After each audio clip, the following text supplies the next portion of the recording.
सोलापूर शहरातील सामाजिक कार्यकर्ते तथा राष्ट्रवादी काँग्रेस अजित पवार गट पदाधिकारी सुहास कदम यांनी आपल्या जीवितास धोका असल्याचा दावा करत सोलापुरातील अवैध धंदे आणि कथित वसुली रॅकेट विरोधात गंभीर आरोप केले आहेत। तसेच आपल्याला खोट्या गुन्ह्यात अडकवण्याचे प्रयत्न सुरू असल्याचा आरोपही त्यांनी यावेळी केला। सुहास कदम यांनी प्रसिद्धीस दिलेल्या निवेदनात सोलापूर शहरात विविध प्रकारचे अवैध धंदे सुरू असून त्यावर प्रभावी कारवाई होत नसल्याचा आरोप त्यांनी केला आहे। अवैध व्यवसायांमुळे सोलापूर शहरातील खून, प्राणघातक हल्ले, चोरी, घरफोडी, साखळी चोरी, जबरी चोरी व दरोड्यांसारखे गुन्ह्यांमध्ये वाढ होत असल्याचे त्यांनी म्हटले आहे। मुख्यमंत्री तथा गृहमंत्री देवेंद्र फडणवीस यांनी सोलापूर शहरातील परिस्थितीकडे गांभीर्याने लक्ष देऊन अवैध धंदे व त्यांना मिळणाऱ्या कथित संरक्षणाची चौकशी करावी अशी मागणी सुहास कदम यांनी केली आहे।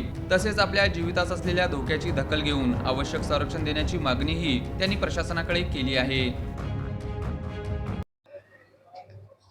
नमस्ते, मी सुहास कदम, राष्ट्रवादी युवक काँग्रेस सोलापूर शहर अध्यक्ष, आदरणीय अजितदादाचा कार्यकर्ता म्हणून सोलापूरमध्ये काम करत आहे।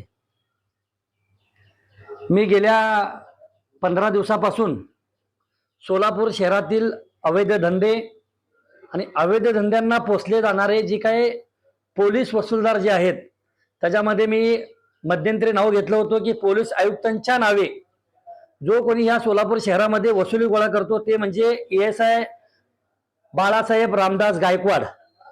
पोलीस उपायुक्तांच्या नावे दोन वसुली करणारे जी काही दोन पोलीस वसूलदार आहेत त्याच्यामध्ये सर्वप्रथम नाव आहे भागवत शिंदे, त्याच्यानंतर दुसरं नाव आहे राजू चव्हाण।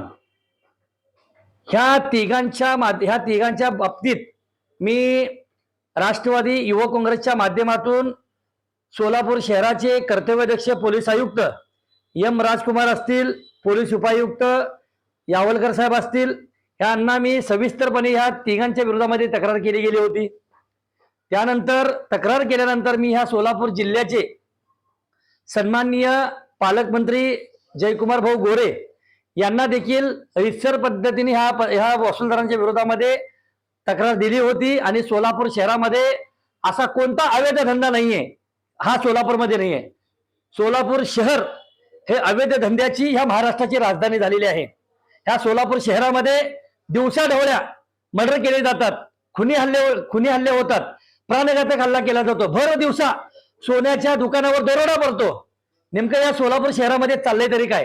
सोलापूर शहरामध्ये डान्स बार असेल, मटका असेल, सट्टा बाजार असेल, व्हिडिओ गेम असतील, पत्त्याचे क्लब असतील, शिंदी खाणे असतील, विषारू शिंदीच्या माध्यमातून अनेक लोकांचे संसार उद्ध्वस्त झालेले आहेत। गुटखा असेल, दारू असेल, असे अनेक प्रकार व्यवसायापासून असे अनेक अवैध धंदे ह्या सोलापूर शहरामध्ये बघायला मिळत आहेत। आणि ह्या सगळ्या अवैध धंद्यामध्ये जर कोणाची जर भागीदारी असेल ते ना फक्त ह्या सोलापूर शहरामध्ये वर्दीतील जे काही वसूलदार आहेत ह्या लोकांची त्या ठिकाणी पार्टनरशिप असल्यामुळे त्यांना त्या ठिकाणी बळ मिळतं। त्यामुळं हे अवैध धंदे ह्या सोलापूर शहरामध्ये सोलापूरच्या साती पोलीस स्टेशनच्या हद्दीमध्ये सर्रासपणे सगळे जुगार धंदे चालू आहेत। आम्ही आवाज उठवणे गुन्हा आहे का? आज मी तुम्हाला सांगतो, माझ्या जीवाला धोका आहे। माझ्यावर कधीही प्राणघातक हल्ला होऊ शकतो। माझ्यावर या सोलापूर शहरामध्ये खोटे गुन्हे दाखल करू शकतात ते फक्त या सोलापूर शहराचे वसूलदार ASI रामदास गायकवाड, भागवत शिंदे आणि राजू चव्हाण हे लोक। मला त्यांनी सोलापूर शहरामध्ये ज्या गावगुंड्यांना पुसले गेलेले आहेत, ज्या अवैध धंद्याच्या माध्यमातून करोडो रुपये, लाखो रुपये ज्या गुंडांना त्यांनी कमवून दिलेले आहेत, आज त्यांच्याकडून माझ्या जीवाला धोका आहे।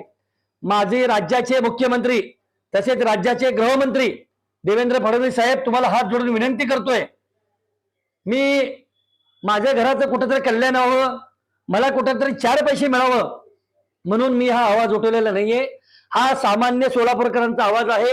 ह्या सोलापूरकरांना लागलेली जी कलंक आहे, जी कीड आहे ती मिटवण्यासाठी मी आज ह्या ठिकाणी सोलापूर शहरातल्या रस्त्यावर उतरलेलो आहे।